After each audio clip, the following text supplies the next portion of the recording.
বউ বাচ্চা সংসারের জন্য দিনের পর দিন মাথার ঘাম পায়ে ফেলে, রৌদ্র বৃষ্টি পড়ে, ঘন্টার পর ঘন্টা, রাতের পর রাত, দিনের পর দিন, 8 ঘন্টা ডিউটি করেও আরো 4 ঘন্টা ওভার টাইম করে, কয়টা টাকা বেশি পাবে? বউ বাচ্চা সংসারে অনেক খরচ, অনেক খরচ। সামনে বাচ্চার পরীক্ষা, সামনে কুরবানি, কয়টা টাকা বেশি না হইলে সংসার চলবে না। এই যে মানসিকতা, ফলে পুরুষ বেচারা আর ঘুমাইতে পারে না, অপশন নিতে পারে না। উপার্জনের নেশা আর একটু বাড়াইবার নেশা তারা ঘুম থেকে উঠায়, ঘর থেকে বের করে দেয়। সে চেষ্টা করে আরো কিছু করবে। এটা আল্লাহ প্রদত্ত, আল্লাহ প্রদত্ত। নিজেকে আড়ালে রাখা আল্লাহ তাআলা এটা নারীর সৃষ্টির মধ্যে, নারীর মধ্যে দিয়েছে। নিজেকে বাইরের পৃথিবীতে ছড়িয়ে দেওয়া এটা আল্লাহ পুরুষের স্বভাবের মধ্যে দিয়েছে, পুরুষের স্বভাব। কুল হুয়াল্লাযী যারাআকুম ফিল আরদ ওয়া ইলাইহি তুহশারুন। আল্লাহ বলেন, হে নবী আপনি বলে দেন, আল্লাহই তোমাদেরকে বিশ্বময়, পৃথিবীময় ছড়িয়ে দিয়েছেন। ওয়া ইলাইহি তুহশারুন, আবার তিনি যেভাবে সারা পৃথিবী ছড়িয়ে দিয়েছেন, তিনি আবার তার কাছেই আবার তোমাদের সবাইকে একত্র করা হবে হাসরের মাঠে। সব ভাষাভাষী, সব বর্ণের, সব গোত্রের সবাইকে আল্লাহ তাআলা আবার এক মাঠে একসাথে জমা করে দিবেন, জমা করে নেবেন।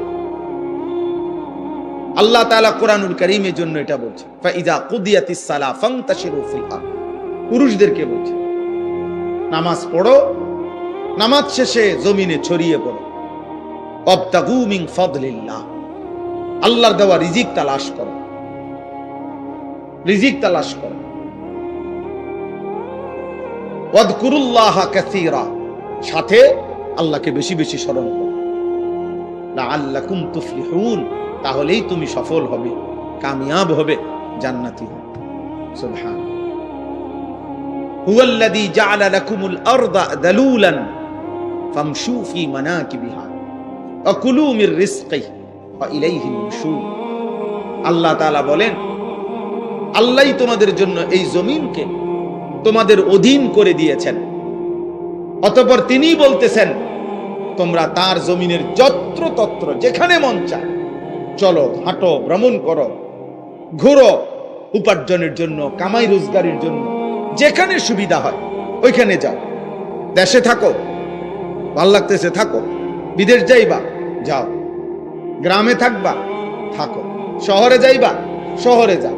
আল্লাহ বলে, সব জমিন আমার, গোটা পৃথিবী আমার। ফামশু ফি মানাকিবিহা, জমিনের রন্ধ্রে রন্ধ্রে, গলিতে গলিতে তুমি ছড়িয়ে পড়ো, হাঁটো, ভ্রমণ করো, যাও।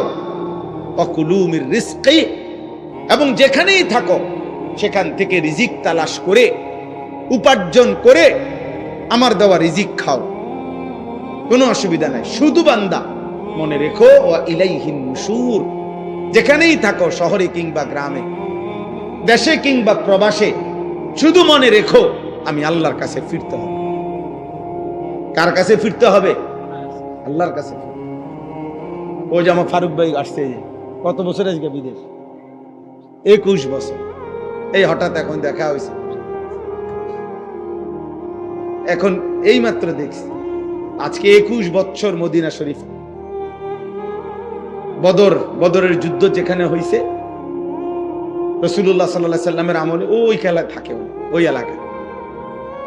আমরা গত বছর হজ্জের সফরে আমাদের অনেক মেহমানদারি করছি, আলহামদুলিল্লাহ। তো আজ 21 বছর, আল্লাহ বলছে কোনো অসুবিধা নেই, জমিন পুরাটাই আমার। সৌদি আরবও আমার, বাংলাদেশও আমার, আমেরিকাও আমার, এটাও আমার, আমার জমিন আমি দিলাম, যাও। ওয়া ইলাইহিন নুশুর, শুধু এতটুকু মনে রেখো আমার কাছে ফিরতে হবে, আমার কাছে আসতে হবে বান্দা। ওয়া ইলাইহি তুহশারুন, আল্লাহর কাছে তোমাদেরকে জমা হইতে হবে। এই জন্য তোমরা নওজোয়ান, স্বাভাবিকভাবেই আমরা পুরুষ, জীবন আমাদের কষ্টের, জীবন আমাদের সংগ্রামের, জীবন আমাদের মেহনতের, জীবন পরিশ্রমের। পুরুষ মানুষ অথচ গাফেল, চুল নিয়ে ব্যস্ত। কসম খোদার, এটা নারীর স্বভাব। খোদার কসম, তোর ভিতরে নারীর স্বভাব। তুই কাপুরুষ, বুঝদিল, ভীরু, কাপুরুষ, পুরুষ সম্প্রদায়ের অযোগ্য। পুরুষ মানুষ সারাদিন মোবাইল টিপে, অবসর, বিনোদন, মানে কোনো কাম করে না 8 ঘন্টা 10 ঘন্টা। এটা একেবারেই অপদার্থ, এটা আপাদমস্তক এই সমাজের বোঝা।